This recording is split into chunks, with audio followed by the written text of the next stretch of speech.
Oh, we're live. Okay. Hi, everybody. Happy Sunday. Welcome to our talk about affordable housing with Athens Area DSA and Athens for Everyone. I'm Erin Stacer, and today our guest is Commissioner of District 5, Tim Denson. Hey, Tim. Thanks for Hi. joining us. Yeah, very excited to be here. Sweet. We're very excited to hear your thoughts and stuff that you've learned over your years now of both being an activist and being a city official. I want to say to anybody who's watching that if you have questions, please feel free to put them in the comments and we'll see if Tim can answer them. And with that, we can just flow right into this thing on our lazy Sunday. Lazy Sunday. Lazy Sunday. Tim, I was thinking we could start off the way that I've been doing this so far is to ask the commissioners to just give us, if they can, kind of a picture of the way that housing is currently in Athens. And, you know, if you have any bits of historical information or things like how did it get this way, you can add that in. And then we sort of flow into solutions, hopefully. Yeah. Okay, so I think it's the reason we're having this discussion is because our housing situation is not sufficient. We and right, I think it is important also to say that like this is not a thing unique to Athens. We're looking at this kind of crisis happening honestly all across America. There was actually an article that came out, or a memo that came out actually by a bunch of White House housing advisors, along with some people in the nonprofit sector, basically saying that we are on the cusp of potentially the largest housing shortage and potentially like housing crisis that we've ever had in the history of our country. And so again, we're not unique in this situation. So the big shortage in general, there is a supply shortage in general, but of course that saying that, which is kind of like the free market solutions, like you just create more, then you fix it, is not the whole story anywhere close to it. We are basically at the same time having a housing supply crisis, and what is being built is not filling that supply crisis, but also having a fantastic wealth inequality crisis that's happening simultaneously. And so when all of a sudden the housing that is being built is for higher incomes, yet we have this massive inequality happening, then a large percentage of our population is not having housing that is built that can actually work for them. And I think that's what gives us our crisis that we have right now. And that's the same crisis for Athens as it is for the nation. Athens, at one time, I haven't looked up the numbers, but I know it was a good 8 years ago or so, there was a study on wealth inequality in the United States, and Athens-Clarke County was the eighth highest ratio of wealth inequality for a metro county in the entire United States. Jeez. Right, not a big surprise when we know about the poverty situation we have here, and the fact that we have, the university itself creates potential for some serious inequality. We have a lot of really high paid people here, and then we have a massive group of people who are underemployed and underpaid. So bringing it all back here to Athens, the student housing bubble doesn't help, right? Again, we talk about that we have the housing that is being built is not fulfilling our greatest need. And so we have housing that's being built that can make the most money. Student housing is very profitable. And you can create what is considered luxury student housing for pretty cheap compared to other luxury housing kind of options. Since these are oftentimes like you have these, a lot of us have lived in them or at least been in them, that we had friends know, where you have the multiple kind of apartments attached onto a common living space, which makes it really easy to kind of build and much cheaper. But again, you still have massive ability to reap income off of that. You can make a lot of money from it. So the student housing is being built more than we need, while we have very, very little workforce housing, very little affordable housing, meaning that there is, the cost is being offset by subsidies in some way, and then also very limited public housing, the most intense subsidized kind of funding.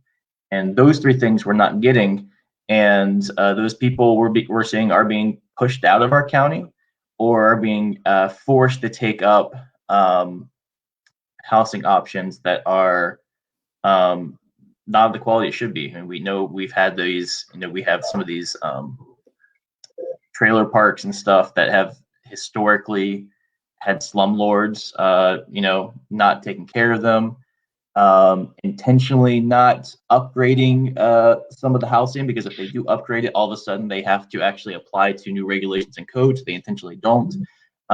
Very problematic. So that's some of the issues that have come about, the side issues, the side effects of some of these things that we've had because of housing prices. And so, right, and I'm glad you actually brought up I don't know where the echo is coming from. Sorry. But I'm glad you brought up the trailer park thing, because this year we did have the horrific incident that killed members of a family. And I know that that's not the first time that that sort of thing has happened. But what kinds of things can be done? Let's start. I mean, I know there's lots of, you kind of have to come at it from several different angles, right? Right. And so, yeah, I mean, I think building on that whole thing is, and this is really where it comes down in Athens. I think, again, other places too, but here, we have not been, this is a massive, challenging issue to take on. And it takes a local government, a community, being willing to really take it seriously and say, we're going to slow down. We're going to analyze this, look at it from many different angles, come up with some potential solutions, and start trying these things out and experiment until we find what's going to work and move forward. I mean, this is not going to be like a quick, a quick, easy kind of thing. And because it's so challenging, it's a lot of times elected officials and appointed staff don't want to get mired down into these giant, huge issues that are so hard to take on. But I think we finally have an elected government and a community that is willing to do so. And so, to me, first we have to analyze is what are we missing, right? And I kind of went through that. I think that the three big things here, we've had a lot of different studies, the GIC study, the Georgia Initiative for Community Housing, and I sit on the GIC committee for Athens-Clarke County. The mayor charged the planning commission to come up with a number of analyze some different solutions and give us a report back, which they've done. And so now we have a inclusionary zoning committee that's coming on, that I'm a part of also, along with Commissioner Parker. We're going to work on these things. So we are taking this seriously. We are taking that approach. We're analyzing this and moving forward. And I think really what we've seen is that the housing that we need, that we are not getting, that's the first thing we need to figure out, like, what are we missing here? And that is, I think, workforce housing that is going towards people that are, somewhere between 200% and, maybe 80% of our area median income. Then that housing can be supplied by developers outright. It can be profitable. That's one of the things we have to think about, is how we're gonna get it. So that kind of house, workforce housing, can be profitable. It is not as profitable as luxury student housing. It is not as profitable as building McMansions that you can sell for $500,000, because these are going to be homes that are more going to be priced between $180,000 and $280,000 nowadays, which still is a lot of money. It's not like a lot of money, but that is kind of where the market's at, Yeah. And so, but that can be. So, but we have to figure out. So that's what we need. Then we need subsidized low-income housing, which can be done with, that can be done through Section 8 in different ways. And this is something that developers can build, but it's not going to be profitable by itself. So it's going to have to be incentivized. to get them to build that. So that's another thing. We can rely on developers to build it, but we have to come up with incentives to actually have them build it. And the last thing that and that's going to be for probably the area median income of, say, at the absolute lowest, like 40% up to like 120% or so. And that's AMI, area median income, the median income for Athens-Clarke County. And the last thing that we're missing though is the public housing, the social housing component. Mm-hmm. And this is the kind of housing that is drastic subsidy. The most common thing that we think about when we think about public housing like that is, like the Athens Housing Authority, which most metro communities have a housing authority, and that housing is usually tied, like a person's rent is just tied to how much money they make. So if a person is making hardly anything, well, then their rent is hardly anything. So that is the extreme people with the most economic struggle at this time. Now that kind of housing, as far as I'm able to see in the research I've done and what we've seen happening here in Athens-Clarke County, you really can't rely on developers to build. It is just not profitable. That is the kind of stuff that's going to take the most ambitious organizing through a local government, through government entities. So that kind of, I think the biggest thing we talk about there is like the new the North Downtown Athens development, the Bethel redevelopment there. That is it's going to take serious investment of public local dollars, government dollars, and federal dollars, not just local, but public dollars to be able to pull that off. And so the way I look at it is that we have these three big needs that we need to fill, and each one of them kind of requires a different approach to get it made. And so the workforce housing, if we're trying to get more of that built, like I said, developers will do it. A lot of that can be kind of done with density bonuses. If a developer is told that they can have this lot, and instead of building, 30 homes on this lot of land they have, all of a sudden they're told that they can build instead 50 homes or 45 homes. Well, they're thinking like, oh, well, if I sell each home, like normally I was going to sell those 30 homes for $300,000 a piece. But if you're telling me all of a sudden I can get 45 homes there instead, oh, well, I can sell those homes for $200,000 a piece and make close to the same amount of profit.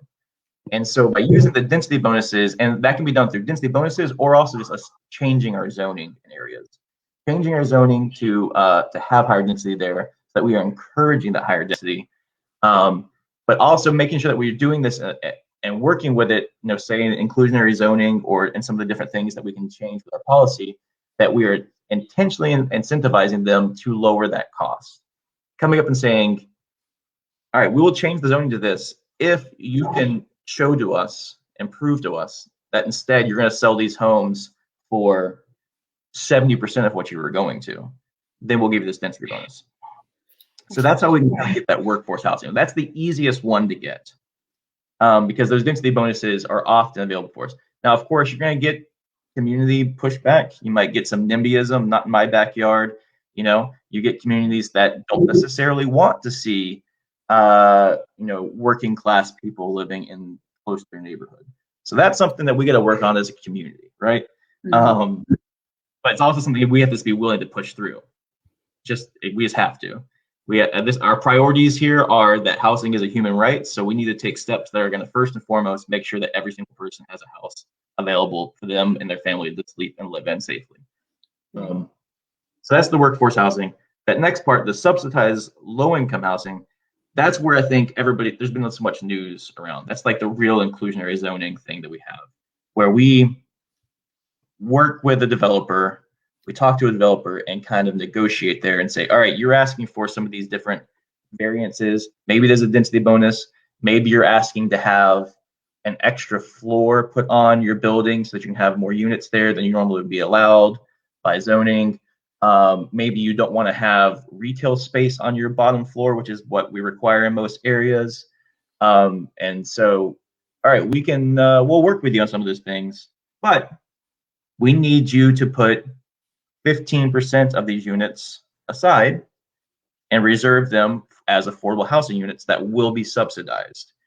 and then we can work through different government processes, including Section 8 other things, or with local housing providers here, which is a necessary component, to have a certain percentage that's going to when we can lock that into an area median income, saying these houses are going to be priced for people between 60 and 120%, whatever we're going to say.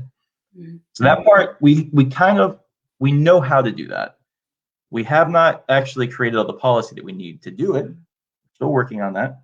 But I think that we realize that's something we want to do and that we're going to do, and we are actively working on that.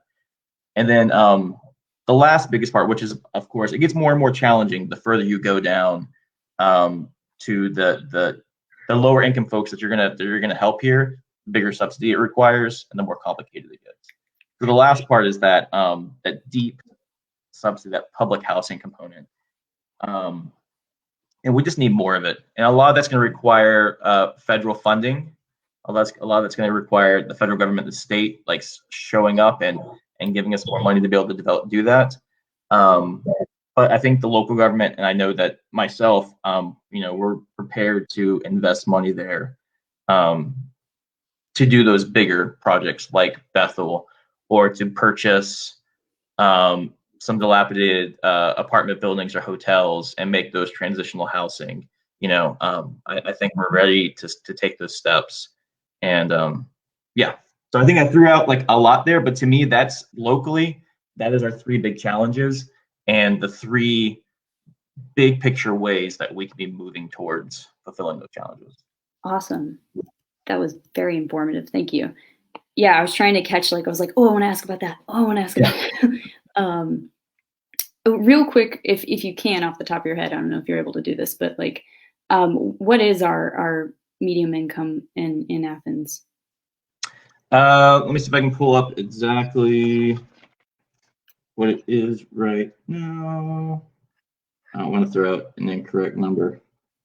I'll pull it up as we're talking. Yeah, I'll pull it up as we're talking. Cool. I just wanted that for reference. Yeah. Mm-hmm. Went on. And then as you were talking about needing policy change as far as the zoning incentives and things like that for developers, is that totally commission decided, or is the planning commission a large part of that as well? So the planning commission only operates as a recommending body. Okay. The planning commission themselves do not create policy. They make recommendations of policy to us. So obviously that, and we rely upon them, right? I mean, the planning commission, since that is the one area that they work in, they're able to spend a lot more time and dive into it in a way that I wish if the commission had staff and stuff, we could have staff working on that, but we don't have quite the amount of time to be able to do so. So the recommendations do carry a lot of weight, but they are only recommendations. So the real policies are going to come down, at least the local policies are going to come down exclusively to the commission, the mayor commission. Okay. Cool. So there's a lot. Yeah. And to go ahead and answer the area median income. So I've got it from in 2018. The U.S. Department of Housing and Urban Development calculates the median income for Athens-Clarke County, and this is based on the American Community Survey, and also just using inflation economic metrics. So it's not guaranteed accurate, but it's $58,000, and that is and that same last reporting cycle, the state of Georgia was 65,000. So we're actually a decent amount below the state average. Thank you. Mm-hmm. We have a question on the screen. Since I'm echoing, I'm not going to read it out loud. Do you see that, Tim? What makes the federal government fund affordable housing? Is that public banking? I mean, a lot of this comes through, housing, community development, different granting mechanisms that the federal government gives in their budgeting. And then it gets divvied out to the different states and also locally, usually based on, population. And that's why the census is so important. So we actually make sure that we're getting our correct percentages there. But there's also specialized programs that go around. They have grants that are available for different things. So it comes in a myriad of different ways. But our biggest part is through our local housing authority, which most communities have. And our housing authority gets a lot of that funding and runs those programs. And actually has a lot more, in some ways, more flexibility, like legal flexibility, to be able to do investments and make deals than, say, a local government can, which is one of the things that I've really learned being a part of this is very interesting and complicated. And we have another question. What measures are in place to keep workforce housing owned by residents instead of landlords? I mean, that's a complicated thing. I will say this: when we talk about providing housing for public housing, we're going to say, or subsidized housing. When we talk about, we're for the most part talking about rentals. We are, because it's much more difficult to get financial institutions and also federal dollars and stuff to agree to a program that is going to take something that is worth, like, again, we're talking about like average home, but like, no, that is worth like $180,000 and give it to somebody outright ownership, right? I mean, you have to actually literally give it to them. They will own that property now. That property is no longer part of a program, no longer publicly funded, no longer publicly owned. It is not public housing, right? It is private housing now. If you have given it to somebody who needs it, it is no longer public housing. So usually when we're talking about public housing stuff, and we're talking about rental, for part of that, just because it's much easier. You're able to pull in dollars, and it's still owned by a local housing authority or government or whatever you're going to say. And since it is public, they can still receive public dollars to keep for upkeep, that kind of stuff. But if we're talking about actually like handing over the property, it's much more complicated. And I think the best working model we have right now is the land trust model, the Athens Land Trust, which I know has its own group of detractors that I don't even want to get into today. But it has definitely, I would argue, been the most successful way of taking subsidized, discounted housing through a program where the end product is that the people who you are trying to help get housing actually own the home they live in. But it is much more complicated, much more expensive. And so if we're talking, I think we have to be going at this at the same time. I mean, the commission, sometimes you'll hear us discussing affordable housing, and you'll hear folks start talking about, like, what about home ownership? Home ownership is definitely has to be part of the conversation here, because that's one of the best ways for people to actually build wealth, right? Especially low-income people to build wealth.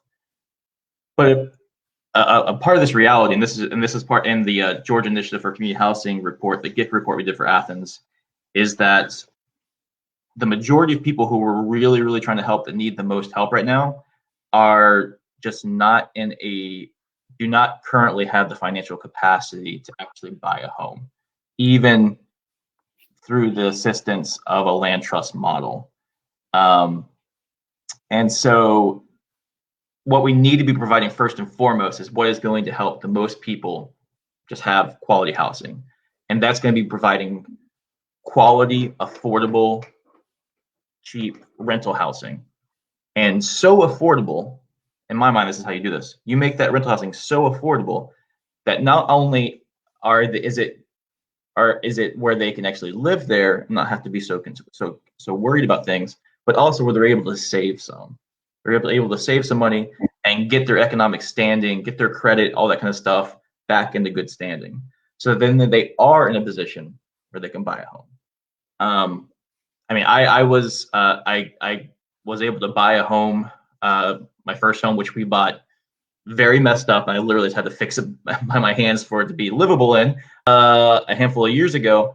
And it took a lot of work. I mean, I'll just say personally, like my credit was a mess. I had my parents never owned a home. I never lived in a home that my family owned. We moved a lot, rental to rental. It was really tough. And, thankfully I was able to kind of it took a lot of work, and more work than it should, honestly, for me to be put personally into an economic situation where I could actually save some money, and that I could get somebody to loan me money to buy even a broken down, beat up house that I could even try to fix. So I think we need to think about, like, where are people at, and what is the best structure we can put in place to get them to that place of homeownership. Because to somehow think that a person that is sitting at 40% AMI is all of a sudden going to be able to buy a home is just not realistic. It's not. So if we're talking about those are the people that we're trying to help the most, well, then we need to think what solutions are actually going to work for them quickly, not, well, we can get them in a place where they can buy a home in 10 years. It's like, well, that's fine. Let's do that. But let's also make sure that for the next 10 years, they have a great place to live in, and a place that does not take up all of their income, so they can actually buy a house. And so I think sometimes in our discussions, we really skip past the reality of the situation that people are in and talk about, I don't know, whatever the buzzwords are, honestly, kind of about around these conversations. Can you see the? There are some subsidized ownership options. Oh, hey, Patrina. Housing choice or something with HUD. With HUD, as far as I know, like, not directly, they don't get involved in homeownership stuff. And again, I'm not an expert in this realm, honestly, when it comes to like these federal programs. But again, like the land trust definitely, and there are a few other models out there, do help with this kind of stuff, and with subsidized homeownership. They also use like a couple of these things with financial literacy classes, which are available right now. Anybody can sign up for those things. Also classes on how to get your credit cleaned up, how to interact with financial institutions. You can get into a place that maybe you can. Because like, right, even with like the land trust, like you still are having to borrow money from a bank for an investment, Right. So they definitely help with that. But as far as I know, there's not nearly as many programs as there is for subsidized homeownership as there is for subsidized home rentals. And again, I think we need to be focusing first and foremost on rentals, because it is by far the easiest way to get people into a house that is a good house that's not run by a slumlord. Yeah. Another question. Yeah, so Brandon, my concern is that single family homes are being gobbled up by investors to rent. It's totally true. But the reason that, and while they're gobbling it up, though, the reason though that they're able to still offer ridiculous rents, part of that is tied to supply. And again, I've seen there's like the YIMBY. There's a YIMBY. I don't know if y'all have heard, like, yes in my backyard. This like YIMBY reaction, which is just like that you just got to do it somehow, and it's true. So but the thing what I'm saying is, like, we need supply as part of this. We have to have more housing, but we have to make sure that the housing that is being built is housing that's not as expensive for rentals and for ownership. And same thing when it comes to apartment complexes like that. We need to be finding ways that we have that extra problem here, where we need to make sure not only is it not being like basically luxury housing somehow, but it's also not being housing that's exclusively built for students. So we kind of have that extra problem that we have to really work on here in Athens. But we need more housing that's available for rental. If we have more housing that's available for rental, people will stop going to the places that are charging $1,300 a month, and those rental companies those landlords will have to compete, therefore lowering rent, and rent would be lower if we had a lot more rentals available, especially at different sizes and stuff that weren't just luxury stuff. So that is part of that. And right now what's being built is just not of that size. We're not talking about like a lot of, modest, nice home, 2-bedroom homes. We see it. We drive around town, right? We're seeing these giant McMansions that are obviously being aimed at people, moving in here for retirement, who have massive retirement incomes that are like $500,000 homes. So. Right. Well, thanks for coming with that, Mac. You had that question kind of last time. We know there's a huge influx of people predicted, especially from UGA, but also just growing population, right? Yeah. So right now, we do have fantastic planning staff, and so we have, we have our kind of models of what our growth is, and also where that growth is expected to be coming. And we are actually already seeing it on, US 29, especially is one of the places that was really targeted, and we're seeing a lot of growth out there. So we are expanding our our sewer capacity as we need to. Right now, our sewer capacity, like I know, so I've heard some people like talk about this when this comes up. I don't know where the fear necessarily is based, because everything that I've been shown from staff and that I've looked at shows that right now our sewer capacity is in a very good spot, especially compared to the rest of the country when it comes to infrastructure. Like we're keeping up with demand there, and above. Like we have room for growth. Obviously, we have to keep on expanding that room for growth, as we know we are going to keep growing. And so I feel pretty confident we're going to do that. Thankfully, we have good staff that when it comes to budget time, they push for the really boring things that us commissioners don't want to focus on, like expanding sewer growth, right? And they really kind of like say like, hey, can't forget about this part, can't forget about stormwater, like, because if you do, we're gonna have massive problems later on. These aren't the sexy things that we want to spend money on, but we have to. But I feel pretty confident that we are keeping up with that. We do always want to be careful and keep in the back of our mind that where we expand sewer growth, sewer capacity, and infrastructure, you then are encouraging development in that area. So if we have areas that are more environmentally sensitive, that have unique ecosystems where we don't want to see development or sewer systems running through, that's something we have to keep in the back of our minds. And that's like one of the reasons we haven't seen that sewer capacity out on like 441. There's been a lot of discussions about crossing the river, because then you have potential impacts on our environment and our water sources and stuff. So that's kind of a bit of a different conversation too. That's a good point, Heather. Yeah, Heather, exactly. I mean, this is what I'm talking about here. I mean, we need to make room and prioritize getting people in homeownership so they can build that wealth. But that, I mean, I'll just say it like that. That's a second priority after just getting people in quality, affordable homes that they can rent and be able to become more stable in their lives. So yeah. Yeah, as mentioned. We're not for the hurdle of a down payment. I mean, yeah. So yeah, I agree. This whole conversation is predicated with the fact that we live in a capitalist society that does not actually fulfill the needs of people adequately. Obviously, we've completely forgotten what an economic system is here for, which is to actually efficiently distribute needs and services to people. It's for it never was though, right? Yeah. But that's what's come. And but yes, I mean, a down payment, it's true. And there is assistance, again, with that in ways, but even for that though, right, I guess to counter that comment is what we know right now is that people renting homes are already financially strapped. Because basically, if more than a third of your income goes to housing, we say that you are no longer in, like that rent is like oppressing you. It's beyond what is actually sustainable.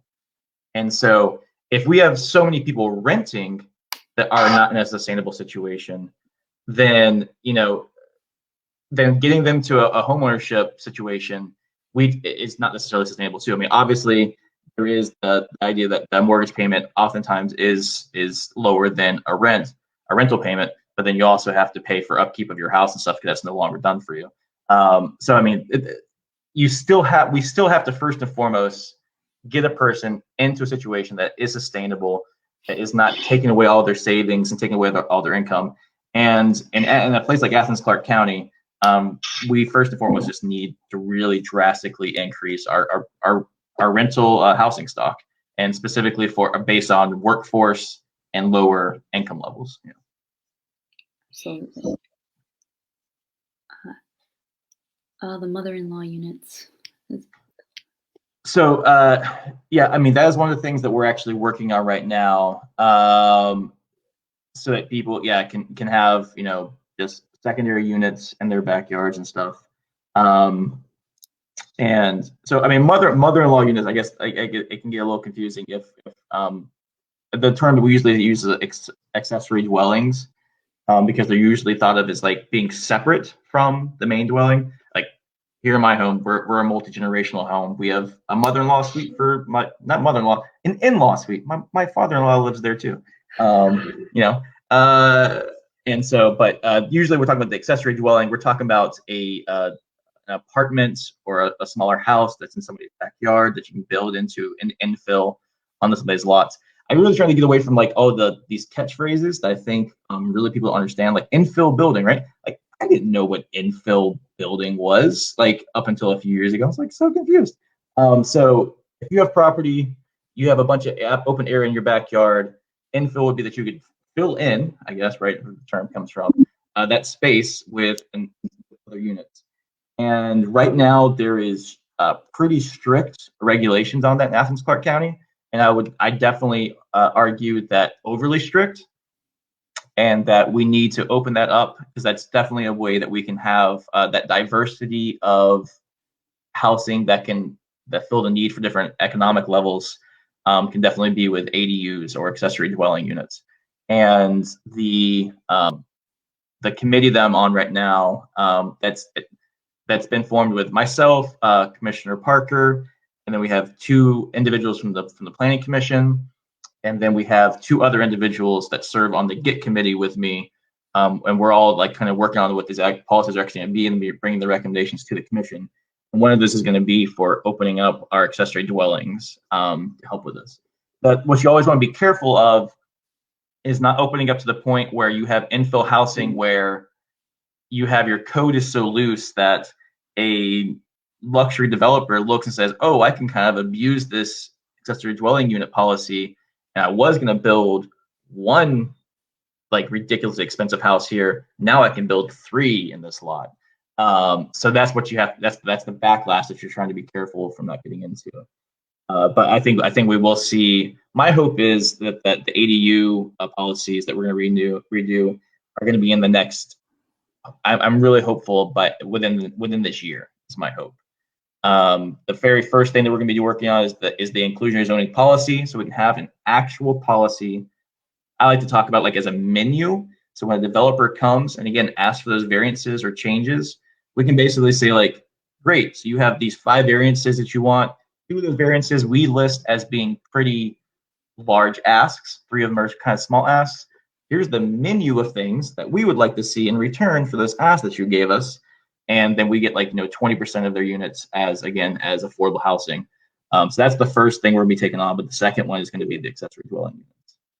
These are really good questions. Thanks, y'all. Yeah. I did kind of want to make sure that we touch upon wages, especially because in all the ways that all the inequities in our systems have to be kind of attacked from several different angles. We definitely say that wages are affecting affordable housing here, right? Yeah, definitely. Obviously the state has handcuffed us in many ways. I mean, if the state hadn't been here, I think one of the first things that this newer commission would have pushed for would have been just like a $15 minimum wage, or at least a ramp up to $15 minimum wage for the entire county. They won't let us do that. They won't even let us incentivize it with public contracts. So we're very locked there. Obviously, what we can do is we can encourage it. 2 different ways I see it. With our own employees, which myself and a number of other commissioners have asked for us to put in place a step plan getting up to $15 as the minimum wage for all county employees, Athens-Clarke County employees this year in this year's budget. Hopefully we'll have that. The other thing we can do is we do, and this is often in tandem with the state, we do like tax breaks for companies that might want to move in here and stuff and do things here. I think Wayfair was the one that that was kind of the most recent, which was like a year or so ago, year and a half ago. Right. And what we can do is one of the equivalent asks for some of these things is to have a wage floor for the jobs they have. And so I'm definitely in favor of that. We've been having a lot of conversations about that with our economic development department. One of the hurdles we run into is that often those tax relief kind of programs they have for those businesses are usually done, if not led, by the Georgia Department of Economic Development and not locally. So that makes it a little more difficult. I mean, right? It's probably not for people watching. It's not going to be a big surprise for folks that the state constantly rears their head and spoils things. I mean, we tried to work to make sure that all inmates doing inmate labor are paid. Georgia Department of Correction comes in and passes a policy saying it's illegal to pay inmates anything. So they constantly are doing this to us. But I do agree that has to always be part of this discussion. And we got to get better people on the state level working on this stuff too. And we really have to change the narrative. I think this is something that we all could be doing. I don't know. We have all heard the phrase like, no, Georgia is number one state to do business in. Well, no shit. The reason it is because we exploit labor. It's the number one state to exploit labor in. Is really, I mean, I guess we maybe compete with Mississippi and Alabama or something, but for the most part, that is what it is. Our state government constantly fights back against any kind of worker rights and any kind of real minimum wage or any kind of like wage policy in place or even benefits, right? I mean, they try to make sure that this is the place where you can pay and compensate employees the least. And that's it. It's all short-term thinking, even for those businesses. Like a lot of those businesses realize that, right? Because if the businesses come in here, they realize that if that's the way you operate, you're going to have constant turnover. You're going to have employees just coming in and out. You're not going to have loyal employees who work hard for you. They're going to know they're being exploited, and they're not going to want to give you much. But again, this is just short-term thinking, and it's the way that they're still operating, and it's something that we're going to have to change. Get that done. Ooh, more questions. Going from Jody. Talk about building. Oh yeah, tiny houses. Yeah, something also we're looking at for square foot minimums. That is in the recommendations from the Planning Commission, so I also expect us to have that in place pretty soon too. Right now, it can be done, but with variances. So I guess this has two parts here. You can build tiny houses here with variances, but developers don't. So I think we have to ask ourselves, why are developers not building tiny houses? And I think the answer to that, for the most part, is that it's not profitable. Now we have to kind of change like a bunch of codes. One of the things, there's a model called cottage courts, in which we approved one of these. Again, cottage courts are not part of our code, technically, legally, by right, as they say, which means the way a developer can do things without having to ask for any extra permissions. Cottage courts cannot be built, but we actually have one approved actually in my district in Normaltown that has not started developing yet, but I'm hoping it does, in which you end up having on, say, one larger lot, instead of one house or two houses there, you build a number of houses that are kind of usually like in a circle or square, kind of all facing into each other one direction, in which you then have like a common shared court or yard. It's a very communities-based kind of development, which is great. And then you also kind of have all the parking in one place, which saves up a lot of space too. So all cars are just going to one parking lot rather than everybody driving up their individual houses, having multiple driveways and stuff. So there's a lot of benefits there. And then usually you end up having smaller lot sizes and smaller house sizes. So I say all that so that these things can be built. We have to work on two things: changing our policy so that they are allowed by right, or at least with much less variances and asks. But then we also really have to analyze, why are developers not choosing to build this housing? Do they not think there's demand there? Do they not realize there's demand there? Is there, we have to really analyze why it's not being done.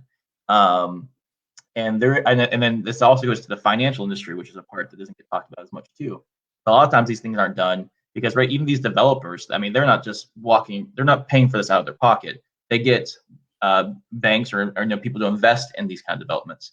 So we also have to be able to show to those banks and investors that these alternative development styles are worthwhile investments. So there's just like a lot of different levels to that there. Heather has a detailed question here. Okay. Is AFRE currently considering lobbying for that change?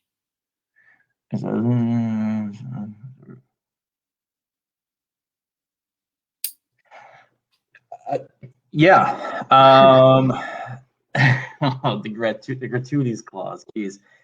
Yeah, gratuities clause needs to be fixed. I mean that phrase has been used much, and just for everybody to know, the state of Georgia has in the Constitution a clause that says that the government entity cannot give money or things of value, or even also cannot relieve debt to individuals or certain people at all. That any kind of program or policy we roll out has to basically be readily available to all people and can't be kind of cherry picked at all the people, even if it's for a good reason. And the reason the policy exists is really for like elections transparency stuff, going back in Georgia and other places, where if you wanted to get reelected or something like that, you just gave a bunch of money to the people or special things to the people that are going to elect you, and then you get reelected again, right? So I mean, it's there for good reason, but it does not have subtlety necessary to make it effective. Plus, for us to be able to provide necessary services to people who need them in this kind of ways. But yeah, I mean, I think that would be fantastic, so that we could expand housing voucher access, especially to like local landlords and stuff, because it's a very burdensome process to get involved in that. So you end up usually only seeing larger companies and corporations and larger developers involved in that stuff. And again, they're only going to get involved in it if they see this as being profitable, So a lot of places just don't get involved in it. So if anyone wants to be a part of a group lobbying to change the gratuities clause, let's do it. Why not? Like, yeah, I think you should have, right, because like it affects people on so many different levels. I think the pandemic just really highlighted the problems that we have. This emergency that happens, and all of a sudden we're so legally restrained from helping people who need help so much. Yeah. So yeah, definitely. I just saw like Oakland or a couple of cities in the West that are going to be experimenting with just giving people money. Yep. And Athens has actually joined that group. We are a cohort in that group. But of course, we are legally barred from actually participating. States allow you to. Right. But Mayor Gertz, I believe also Mayor Bottoms in Atlanta have joined that organization, and so we're basically getting resources shared with us that we can be part of those conversations and stuff, in hopes that we can get a new governor here soon, a new state legislature that's not run by fascists, that will actually allow us to do these things. Yeah. Let's see. We might have time to answer Broderick's asked a question that might actually pivot us back to employment a bit and wages. I mean, yeah. Yeah, I mean, unions are absolutely necessary. And the state of Georgia realizes that unions are absolutely necessary for us to actually have these worker rights and worker empowerment and to stop labor from being exploited. And that's why they work so hard to restrict organizing rights here in Georgia, such as collective bargaining. All that to be said, right? We can. This is something I guess as I worked for a labor organizer for years. I realized this just needs to be said. Unions are not illegal. You can unionize. You can be part of a union. You should be part of a union. Unions are not illegal. I'll say it again. Unions are not illegal in Georgia. Unions are not illegal. There are certain elements such as collective bargaining, and provisions around going on strike and stuff for certain people that are allowed in other states that are not allowed in Georgia. And those things are some of the biggest pieces. But as the United Campus Workers has shown here in Georgia and in Athens, unions are still effective and are a necessary component. And the only way that we're ever going to be able to get real union rights here in Georgia, full, robust rights for union and workers here in Georgia, is if we have unions building that. Something I always talked about back whenever I was doing the organizing was, how do you think unions got such good rights in other states? They got them by unionizing. The rights did not come first. The unions came first. The organized workers came first, and they pushed for and got policies that helped unions to prosper. But the first thing that came there was workers organizing. So if we want strong unions in Georgia, if we want strong union laws and practices in Georgia, we have to first and foremost have strong unions, have strong organized workers. So that's my pitch on that part. I hear that there is going to be a workers' center, possibly through the Economic Justice Coalition, where people could certainly find a place to start. If you don't know how to organize workers, that's going to be a great place to learn and to start. And is there any other place that you would recommend, Tim, if people they want to help organize their workplace, but they don't know how or where to start?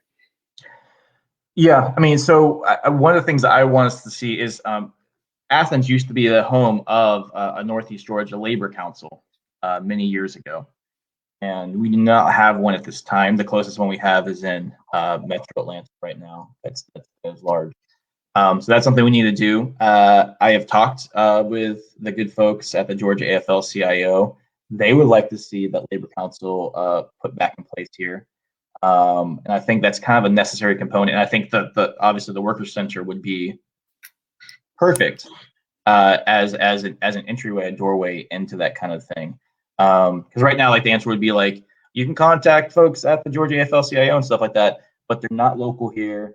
It's harder to get in contact with them. Now, if we had a labor council, we'd have a more robust environment to get plugged into. Right now, it is difficult. But by far, I think the United Campus Workers of Georgia is the most engaged organization going on, union organization going on here.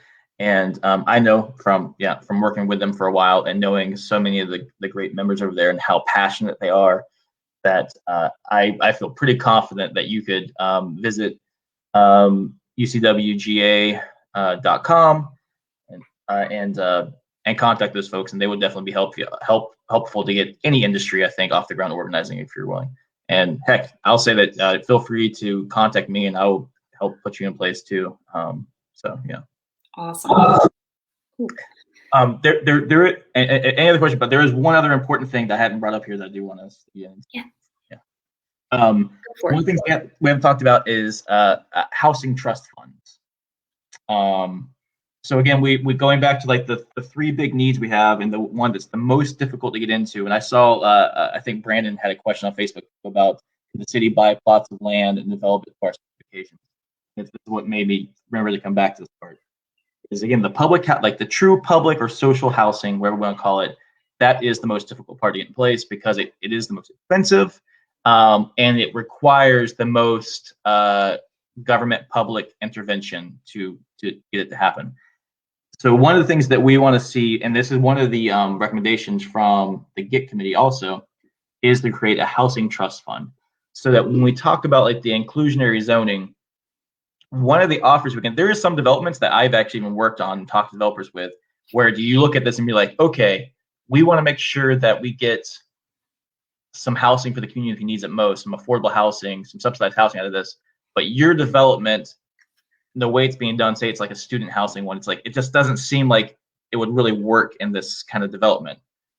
So a housing trust fund would be exactly that. It would be a fund put aside where instead of doing that, we can say, well, we're not going to ask you to dedicate 15% of your units to be affordable housing because it's just not going to make sense here.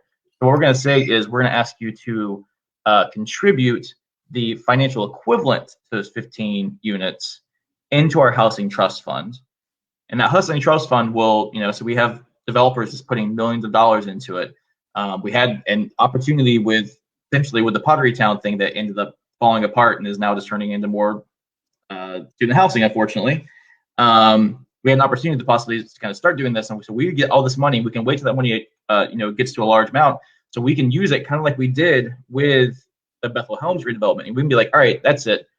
We have a housing provider here that is basically being a slumlord, and we want to buy this entire unit, this entire development, or we can buy an entire tract of land and then use that tract of land that we can put up as a RFP, a request for proposals, to a developer and say, this is what we want.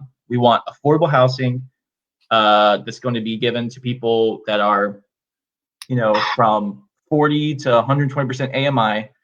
So we're going to put out the request for proposals. Whatever developer gives us the best proposal to be able to pull that off in this plot of land, and we give that plot of land, cutting down drastically their investment prices, so they actually can have the houses be at the subsidized discounted rate.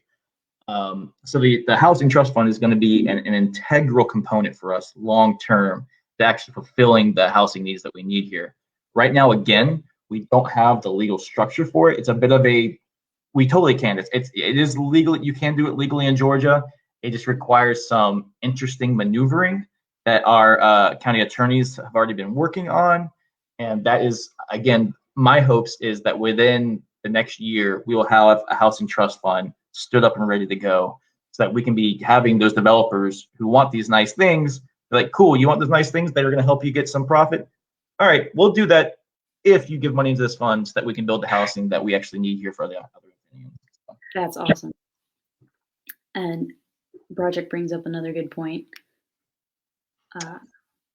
Yes, I completely agree with neighborhood planning units. It's kind of a few different names. People's Town over Atlanta has a good model for how they did this, and I completely support this. One, it's not this. I'm not going to try to act like it is, but the closest thing we have right now is probably pretty new, which is with our TADs, our tax allocation districts, and which for the code for our TADs, and we said that we're going to have TAD committees build up of stakeholders in those neighborhoods appointed to that, so that whenever people come and ask for our tax allocation district money, the recommendations on how to spend that money are going to come from those local TAD committees. So it will kind of work like this, but I'm not going to say it is the same, because it won't have the same. They won't be empowered in the same way that an MPU empowers communities. But I think it's a good idea. And I know that Commissioner Parker has talked about creating something like this for East Athens to kind of help fulfill the promises that have been made to East Athens residents over the last few decades. And I completely support that. I think that East Athens would be a great place for us to first establish a neighborhood planning unit, to actually give them a fund to work with, that the people in that community get to decide how they're going to spend it. I know that in the People's Town in Atlanta, that they used theirs to buy up some dilapidated housing that they then got fixed up and rebuilt, and then were able to provide that as affordable housing to families in the community that had needs. They also used some of that money to fix stormwater issues and to build some green space. So I love the way that MPUs empower the community and give them some real say in how their communities are going to be built, but also how public funds are going to be spent. And when we talked to Mariah too, she mentioned the TADs, and that the committees would be appointed by the mayor, people appointed by the mayor on those. And I don't know how these neighborhood planning units would be comprised. I think there's different ways that you could do it. I believe that, like, again, going back to the People's Town one, which I met with some of the folks that were involved in that one. It's been a few years, maybe 3 years ago. The way they had it is that the city helped create a board of directors for it. Then the board of directors appointed the actual neighborhood committee that actually did things. So it was. I think there's a number of different ways that we could actually kind of do that. Yeah. Cool. We are right at an hour, basically, and I want to be very respectful of your time, Tim, especially because you've been so generous in being just almost talking the entire time, which I I'm really sorry. No, that's what I wanted. Okay. That's a good thing in this instance. This is Okay. great. Yeah. I really, really appreciate you being so informative, and I've like took notes the whole time because I was like, oh man, gotta look into that. So Definitely. I appreciate it. And I know we're going through a bit of a process here. I think that we have some commissioners who, including myself, who are looking at things just a little bit differently. And I think it's going to be maybe a little bit shaky at first, and it's a new concept of, because I think in the past, right, we've either said we're rejecting developers or we're embracing developers. It's been this where, and to me, I think myself and I know Commissioner Parker and a few other commissioners, we've talked about this, and it's almost this idea of like, well, what we're going to do is grab the developer by the horns and force them to where they should be, because they're not going to get there by themselves. So we're not rejecting them. We're not embracing them. We're steering them. And I think that's how we need to look at this. And that's going to take us being able to work with developers, but also simultaneously to be able to really push back, you know? And I think that's what the community wants. And again, it's going to be a little bit different. And I think there's been some pushback on it, and there might be a few mistakes, right? I mean, we might guess wrong on a few of these developments, but I think in general, this is the way that we have to do it if we're actually going to fix this thing. We need to have a more hands-on approach. That's not just going to give, the only hand on that approach can't be the hand of the free market here, the invisible hand. Like, we need to have the community's hand. And I believe the commission are the elected officials. We need to listen to what the people want and what the people need, be paying attention, and use our hands, which are the people's hands extended, to steer those developers. So I'm hopeful right now. It's a tough time right now, but I really think I'm really hopeful about this new approach, and I think that we're going to start seeing some things moving in the right direction. And I appreciate these conversations are great, are fantastic. I intentionally did not watch any of the other ones. I watched a little bit of one. I was like, I'm not going to watch these. I'm going to watch them after I do mine. I didn't want to be influenced by the other ones, but I'm super happy that these conversations are happening specifically on housing. This is exactly what needs to happen. Hey, well, we'll do more then. Thank you so much, Tim. We really appreciate you. Thanks everybody for really good questions, and I'm excited. Let's keep pushing. Let's keep going. Thanks for tuning in, y'all.